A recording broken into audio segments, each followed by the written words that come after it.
Hello, this is roving reporter Frank Pello. I'm here with Joel and Ruby from the Dollies. How are you today? Really good, thank you. How you doing? Yeah. How did the band come together?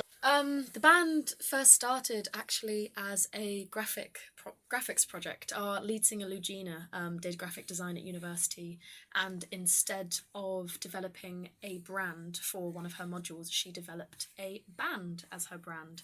And so the theming was very, very centered around the riot girl scene in the 90s and, feminism and also punk. And Joel and there was 5 people in the band at that point. So Joel, Liz, Lugina, and Cecile all lived together, and I was just their friend. And they realised that, wow, actually we have a drummer, we have someone who can play guitar, and He was in she was in Canada at the time, our drummer. Canada So we at had the no idea time. if she could actually play the drums, but it was a bit of a gamble. It was quite a patchworky way of doing things, and that there was a £50 drum kit off of Facebook Marketplace, and a dream. We picked really. up in a caravan. I think it was some caravan site in Camborne. I don't really know the exact story behind that drum kit, but somehow we found the drum kit for 50 quid on Facebook. So quite an unusual origin story, but you have gone from strength to strength and you're still persevering, although some of the members have graduated and have moved away from Falmouth now.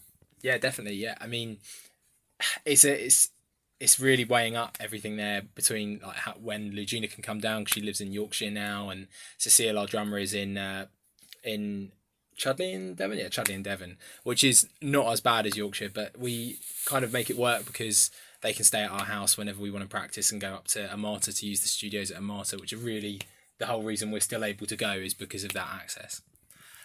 So gigs are rare and very special. I see that you've had a national tour recently. Can you say a little bit about that and the experience of going out on the road and being together quite intense for weeks on end? Yes, we had our first ever UK tour. It was the first time we'd performed.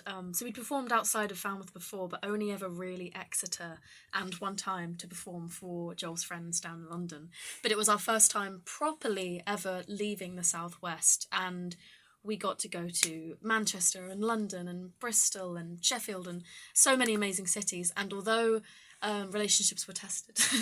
No, they weren't at all. It was so lovely to be able to spend. So it was 10 days on the road, 7 shows, and we got to just see so many people and meet so many people that we never thought that we'd ever get.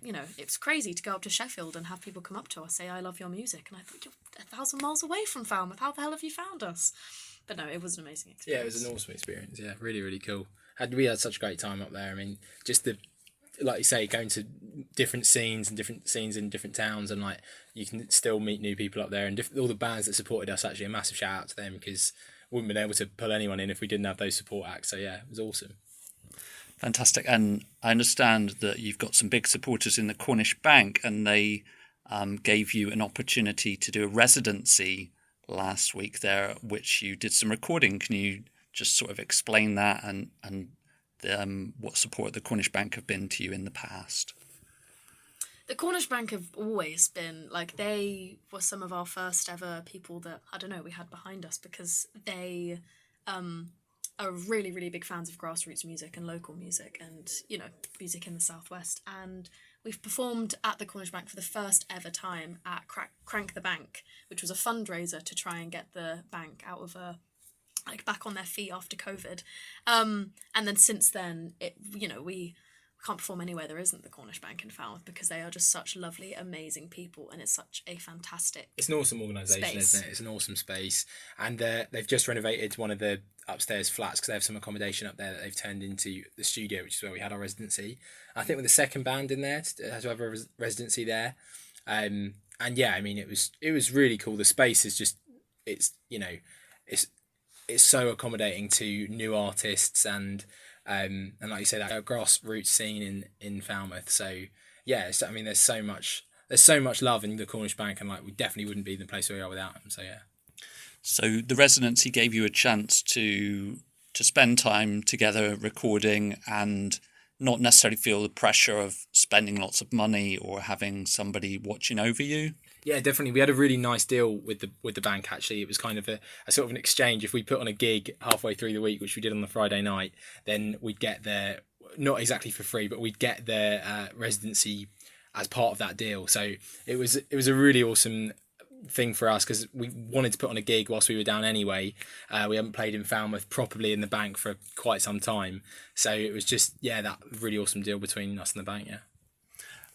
So what do you feel needs to be highlighted about the local scene in Falmouth? Are there other bands that maybe we haven't heard about, or venues and promoters? What gets you passionate about music in Falmouth? So much gets me passionate about music in Falmouth. Genuinely, I think having the university down here means that there are so many extremely talented musicians. Like, the music scene in Falmouth makes me so inspired to make music. Like, any time I go to mostly Cornish Bank, but even Chintz, I see these musicians up on stage and I think, wow, And we've recently had our the Dollhouse that we did during the residency. We like to get female-fronted bands in from around the southwest. That's kind of the theme of the Dollhouse. And we had this band called Girl Band from Exeter come to play, and we just immediately fell in love with all of them. They are just the best group of girls. They were so awesome. So talented. I spoke to them for a good 2 hours after the show, and it was really interesting talking to them because they are music students, and I think that's where we differ a bit because we are a real mix of we all study different courses, so we're not from that music background necessarily. I was in a band in Brighton when I was younger, but it was nothing as serious as we've managed to get with the Dollies, and just getting those new artists up from around the country, and it's like, it was awesome. Girl Band are just such a lovely group. Shout out to them, actually. Massive shout out to Girl Band. Listen to them. What's it like, Joel, to be a boy in a girl band called the Dollies? Well, I'm described as the token male, so but no, it's really good fun. I wouldn't have it any other way, really. I quite like it. I always describe that I can just sort of sit back and let them do the thing, so it's quite nice. But yeah, I mean, me and Lou share really a lot of the writing role, and the band is very collaborative in our music writing, but really it kind of starts with an idea that Lugina will send over to me, and then I'll try and bulk it up. So it's really, I mean, it's all super equal, right? And we're all just, we all have a really great time. So yeah. And what's it like having a boy in the band, Ruby? People have asked us this question before, and I genuinely, as Joel said, we would not have it any other way. Joel is one of the most talented musicians that I know personally, and so I wouldn't want to share the stage with genuinely anyone else, because what he manages to do, now that the band has, is across the country, he will receive a voice note from our lead singer, and she'll come up with, a few lyrics or a melody or something, and he will take that, he'll sit at his desk and he will build a song out of it, and he'll, manage to make a song out of, a few scrappy voice notes, and then from that, we can put in drum parts and we can write a bass line and we can, make a bridge and a melody, but it starts from Joel trying to piece together. It's a labour of love. It's a labour of love. But yeah, no, sometimes she doesn't give me much to work with, so yeah, it's funny seeing what comes out of that. Well, I've certainly been charmed by your enthusiasm, and where can people check out? I think you've got your album coming out relatively soon. Yeah, hopefully end of May if we get it all mixed and mastered in time. But towards the end of May, we're gonna have the next Dollhouse gig is April, I believe. April 30th at the Cornish Bank. April 30th. Is Dollhouse 4, and we hope to have so many more fantastically female-fronted bands, and that will be where we will hopefully release. Yeah, there's definitely going to be a lot more information put out about it then. But for now, you can listen to us on basically all streaming services. Bandcamp, we love anyone that supports us on Bandcamp. So yeah, check that out. We have our first EP out, which is a 4-song EP out on Spotify and Apple Music, and as he says, all streaming services now. It's also available on vinyl, but the new album that we were just recording, will be out in May, hopefully available on CD this time. We're trying to try new forms of physical media. Wonderful. Well, it's been a pleasure meeting you, and best of luck. I look forward to hearing the album soon. This is Frank throwing it back to the studio.